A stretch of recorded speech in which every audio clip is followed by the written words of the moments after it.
ოცნებისათვის საკმარისი არ არის მშვიდობიანი დემონსტრანტების დაკავება და ის ასევე პირბადეების დაკავებაზეც არის გადასული. უკვე რამდენიმე დღეა ვუყურებთ ყოველი აქციის დასრულების შემდეგ თუ როგორ ლუქავენ პოლიციელები სერიოზული სახით პირბადეებს გუშინ ხელთათმანებითაც კი იყვნენ მოსულები, რაც სასაცილო იყო აქციის მონაწილეებისათვის. ისინი ამბობენ, რომ ქართული ოცნება არის ერთ-ერთი ყველაზე კომიკური ძალა, რომელიც საკუთარ რეკორდებსაც კი ხსნის ამ თვალსაზრისით, თუმცა მიუხედავად იმისა, რომ ყოველდღიურად გამოცხადებული აქვს ბიძინა ივანიშვილის გუნდს ტერორის ახალი ტალღა მშვიდობიანი დემონსტრანტების წინააღმდეგ და მიუხედავად იმისა, რომ სხვადასხვა სფეროს წარმომადგენლებსა თუ სამოქალაქო აქტივისტებს აკავებენ უდიდესი სისწრაფით, მაინც იკეტება გზა 321 დღესაც დედაქალაქის მთავარ გამზირზე მშვიდობიანი მოქალაქეები იდგნენ საქართველოსა და ევროკავშირის დროშებით და ასე აფიქსირებდნენ საკუთარ პოზიციას. მათი პოზიცია არის მტკიცე იმასთან დაკავშირებით, რომ ეს არის მათი გამოხატვის ფორმა და რომ ქართული ოცნება ამას ვერასოდეს შეზღუდავს. ასევე უსვამენ ხაზს იმასაც, რომ ბოლო დღეებში არის საკმარისი რაოდენობა გზის გადასაკეთად, ამიტომ არ ემორჩილებიან ქართულ ოცნებას. სწორედ აქედან გამომდინარე პოლიციას გასულ ღამეს ორჯერ მოუწია უკან დახევა და მშვიდობიანმა მოქალაქეებმა ამჯერადაც გაიმარჯვეს ქართული ოცნების რეპრესიულ კანონსა და ტერორზე. აქ უბრალოდ წერია, რომ არანაირ სამართალდარღვევა არ არის დაფიქსირებული ოქში. უბრალოდ წერია, რომ ქონდა პირბადე, მეტი არაფერი, არც აქცია არ ინახსენები, არ მანიფესტაცია, არაფერი. აქციაზე არასდროს არ მიკეთია პირბადე, ხელშიც კი არ მიწერია ხომ ყოველთვის მაგ ჯიბეში, როგორც კი დავინახო პოლიციელები სადმე არიან, ვიკეთებ მაშინვე პირბადეს, იმისათვის რომ მიხვდნენ, რომ ეს არ არის ის ფორმა, რომელთაც რაღაცა მიზნის მიღწევა შეუძლია. რუსთაველის გადაკეტვა არის სწორედ ის, რაც ჩვენ გვინარჩუნებს ნამუს, პირდაპირ ვიტყოდი ესე და გვინარჩუნებს ძალას, რომ შევეწინააღმდეგოთ რეჟიმს, რომელსაც რეალურად უნდა რომ გაგსრისოს, რომელსაც უნდა რომ ჩვენ გავხდეთ რუსეთი, კიდევ ერთხელ წაგვათრიონ იმ ჭაობისკენ, საიდანაც ამოვიდა ამდენი ხანია ჩვენი ქვეყანა. ეს რა თქმა უნდა არის ხანგრძლივი ბრძოლა, ნერვების ბრძოლა. უკვე საოკუპაციო ძალის კანონებს წერენ თვითონ.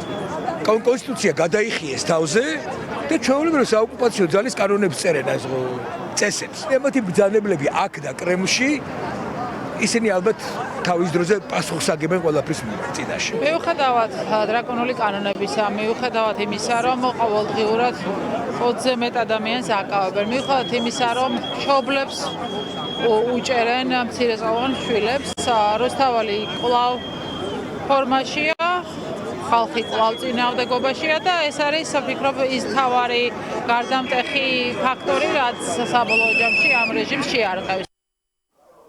თუ ეგრეთ წოდებულ ხელისუფლებას ექიმებთან ომის სურს მიიღებს ომს. ასეთი არის მედიკოსების პოზიცია, მათ ექიმ ვაჟა გაფრინდაშვილს გამოუცხადეს სოლიდარობა და გააკეთეს ოფიციალური განცხადება იმასთან დაკავშირებით, რომ გაიფიცებიან, ეს გაფიცვა შეეხება გეგმიურ ოპერაციებს, ამბობენ, რომ მათი პროფესიული მოვალეობა ადამიანების სიცოცხლესა და ჯანმრთელობაზე ზრუნვა და ძალიან კარგად აქვს საკუთარი მოვალეობები გაცნობიერებული, თუმცა ფიქრობენ, რომ ახლა პროტესტის უკიდურესი ფორმის დროა, იმიტომ რომ დარწმუნებულები არიან, რომ ქართულმა ოცნებამ ომი არა მხოლოდ ვაჟა გაფრინდაშვილს გამოუცხადა, რომელიც ახლა არის პატიმრობაში ადმინისტრაციული წესით, არამედ მიიჩნევენ, რომ ეს არის ომის სრულად სამედიცინო სფეროს წინააღმდეგ.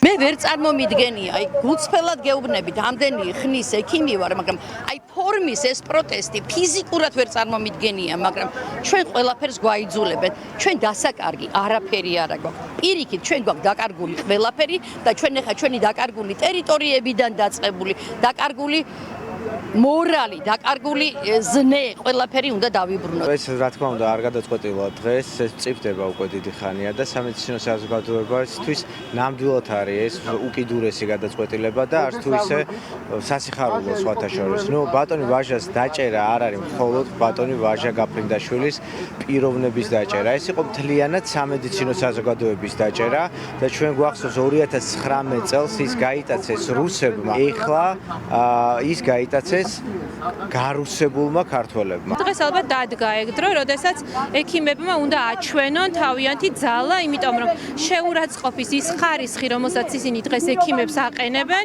არის უპრეცედენტო ამ ქვეყანაში და ჯერ ასეთი არ მომხდარა, არ ყოფილა. მიიღებენ პასუხს, როგორც დღეს უკვე გაცხადდა და მე იმედი მაქვს, რომ სამედიცინო პერსონალი ამ ნაწილში იქნება სოლიდარული.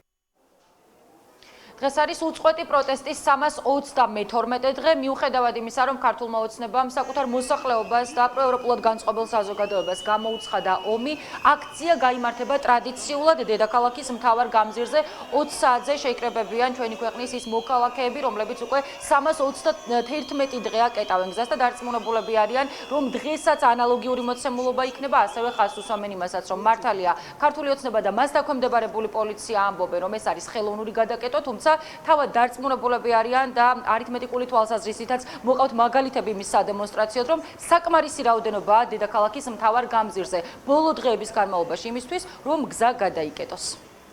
პირდაპირ ეთერში ხატია სამხარაძე საუბრობდა.